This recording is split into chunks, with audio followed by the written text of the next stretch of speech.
Before, President Obama had ordered Panetta to launch the raid. Mr. Obama kept to his schedule, thinking that on this night, it was better to have reporters drinking and laughing than asking questions. When did you first hear that the president had approved your mission? The commanding officer of our command walked in and said, "Hey, just got off the phone. The mission's approved." What did you think? This is big. This is cool. I'm glad I'm a part of it. The raid was supposed to be April 30th, but the weather was bad. The next night, Vice Admiral William McRaven saw the men off. He was a SEAL, and he had planned the mission as head of the Joint Special Operations Command.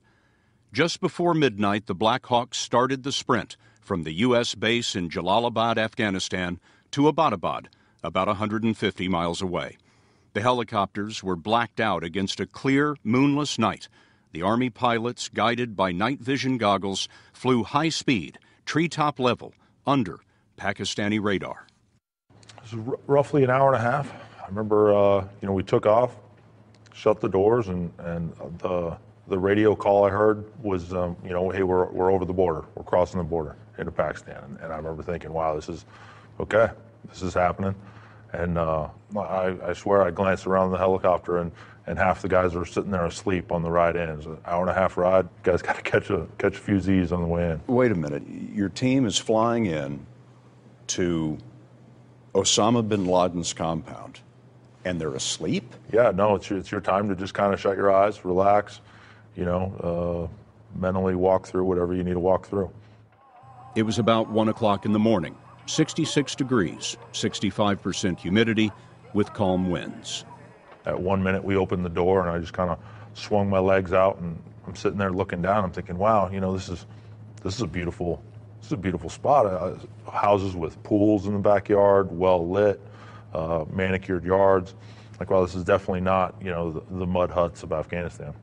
Somehow, there was a blackout in the neighborhood. No one will say whether that was luck or design, but it meant ideal darkness for the SEALs with their night vision goggles. You could see the compound coming. Mm-hmm. You had the door to the Black Hawk open, mm-hmm. and your legs were swung outside. Right. Just make a little more room, be faster to, quicker for everybody to get out and faster up out of the helicopter, so everybody's getting ready to fast rope. And then all of a sudden we banked hard 90 degrees. Once we went hard 90, it was very apparent that something was wrong. Owen doesn't know what went wrong, but pilots say that a chopper can lose lift when it drops into the turbulence of its own downdraft. And the turbulence would have been much worse because the downdraft was being magnified and reflected by the compound's walls. These pilots are the best in the world. You don't get better than these guys. And typically they just, boom, they move right in and they stick it. It's like parking a car for these guys. And it was a rough ride. We were pretty low, tail rotor and everything happened to miss this wall here, and then we were just kind of sliding and falling out of the sky this way. I was now in the front of the helicopter, although I was sitting on the left side. I was now the front. My buddy right behind me, he pretty much should have fallen out. If it weren't for him hanging on to me, there's a good chance I would have been thrown from the helicopter. As the helicopter is going down, what were you thinking? This is going to suck, hey, wow. The carefully rehearsed plan was out the window before the first boot hit the ground. With one helicopter and half the SEALs crashing, the second helicopter abandoned the roof assault as too risky, and the SEALs began to improvise. One thing was sure now, the people in the house knew they were coming.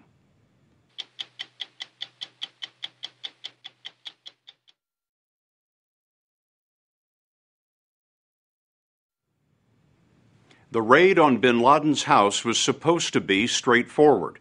2 helicopters, call signs Chalk 1 and Chalk 2, carried 24 members of SEAL Team 6, each man hauling 60 pounds of gear. One group planned to slide down ropes onto the roof of the house. Mark Owen's group planned to rope down into the courtyard. But Owen's helicopter crashed, and now everything was changing for the most important counterterrorism assault in U.S. history. Tell me about the crash. The pilot mentioned, I remember him mentioning in the rehearsals, he's like, if I have to ditch this thing, I'm going to try and put it down in this courtyard. So that's exactly what he did. You could tell, you could hear the helicopter winding up. He was putting all the power on it he could, but it wasn't helping. No, nothing. Came in and impacted. Boom. Had the angle been more, the rotors would have hit the ground, snapped off, and caused us to roll. Had the tail rotor hit, obviously would have broken, caused us to break and roll. The load-bearing section of the tail landed precisely on the wall. The strongest part of the tail just happened to land on the wall. Yep, and the angle happened to be perfect. It all came down to inches, really, inches either way. We stopped, the main rotor blades are still turning. I don't think you could recreate that if you tried. Lucky. Lucky, but again, huge props to these pilots. I mean, everybody wants to meet the guy who shot Bin Laden. I want to meet the pilot. I mean, I wouldn't be here if it weren't for him. If the pilot had not brought your helicopter down intact, would the mission have failed? No, I don't think so, because Chalk 2 was on the ground, and as soon as they saw us crash land, that Chalk 2 helicopter pilot saw that happen, decided not to push the position to go to the roof. And that's one thing that Admiral McRaven said in one of our very last rehearsals, briefs, dry runs right there in Afghanistan before we launched. He stood up and he said, hey, listen, don't try any fancy stuff, just get the guys on the ground and they'll figure it out. You mentioned in the book that one of the Army pilots that was flying your team looked to you to be about 50 years old. He was definitely a little older. But I guess in this line of work, it's experience that matters. Yeah, he's probably been flying longer than I've been alive, so nothing wrong with that. They had planned to be on the ground 30 minutes, but now they were running late. Owen's team landed in this courtyard, walled off from the house. So your team does what? I ran out here, I turned around and look, and I see the guys on the left side of the helicopter. They're sitting staring at the front door. So they simply hop out and go right to the front door like nothing happened. Go right to this door here. Yep. The other helicopter landed outside the perimeter wall, dropped all of its SEALs, and took off. Now, what's your objective? What's your team supposed to do right now? We are clearing and securing the southern compound. You expect to find people in this building, and you want to clear that building so the rest of the team can do what they need to do in here. Exactly. I think what SEALs are good at is what I consider pickup basketball. We all know how to play the game. You know, you hear the saying in the teams is, can you shoot, move, and communicate? So we all know how to shoot, we all know how to move efficiently and tactically, and we can communicate clearly. So when something goes sideways, we're able to play that pickup basketball and just kind of read off each other. Now the SEALs were in several groups. One group was outside the perimeter wall to make sure no one escaped. The group that was supposed to rope to the roof was outside the wall looking for a way in. Owen led his team to the outer building where they expected to find one of Bin Laden's couriers. We got to the door. Obviously, we made tons of noise at this point. It had taken a little longer to get there. So, the element of surprise is slipping away quickly. We got to the double doors. I tried it once real quick. It was locked. My buddy who was with me is carrying a sledgehammer, pulls it out, gives it a couple good swings. Nothing. Door's not going anywhere, kind of solid metal. So I'm like, okay, we're going explosive. We all carry explosive charges. I pulled one off, got on my knee, and started setting it. And right as I was attaching it, a round started coming through the door at us. Somebody started shooting at you from inside the house, and the bullets were coming through the door. Yep. Immediately, my buddy who was standing up started returning fire. I kind of rolled away from the door, blindly returned fire back through. You couldn't see what was on the other side, and then it went quiet. Thankfully, the SEAL that was there with me, that initially returned fire with me, spoke Arabic, so he immediately started calling out to the people inside, started hearing the metal latch on the inside of the door.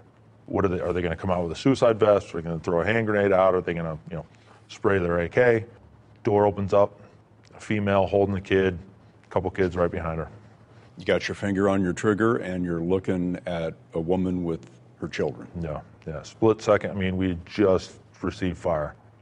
My buddy speaking Arabic, he's asking her, hey, where's your husband? What's going on? And she replies back to him, he's dead. You shot him. Owen didn't notice until later, but he was bleeding, a shoulder wound from a fragment of something in the firefight. Yeah, I just got a little piece of frag in my shoulder from some of the rounds that came through. It really wasn't a major wound at all. But I carry a set of bolt cutters to cut locks with. When I got back, I was checking my gears, any holes or anything, and I pull out the bolt cutters, and I've got the bullet stuck in the handle. So The bullet just missed me by a little bit. The handle stick up either side of my head. Right by your neck. But you don't consider that to be a big deal? No, plenty of other guys have suffered much worse, so it's not a big deal. Within 5 minutes, Owen's team cleared the outer house. More SEALs entered the compound and converged on the first floor of the main building. Inside, they found another courier with an assault rifle. Those SEALs were in the process of shooting the second gunman. Right. And his wife jumped in front of him. All the women on target were very hostile. It's something very different than what we see in Afghanistan or Iraq. You typically don't see the women that are this aggressive and hostile. Even though the females had come out of this building and talked to us, they were still very combative and aggressive. And we saw that throughout the entire compound, even all the way up on the third floor. They secured the ground floor and then the second floor.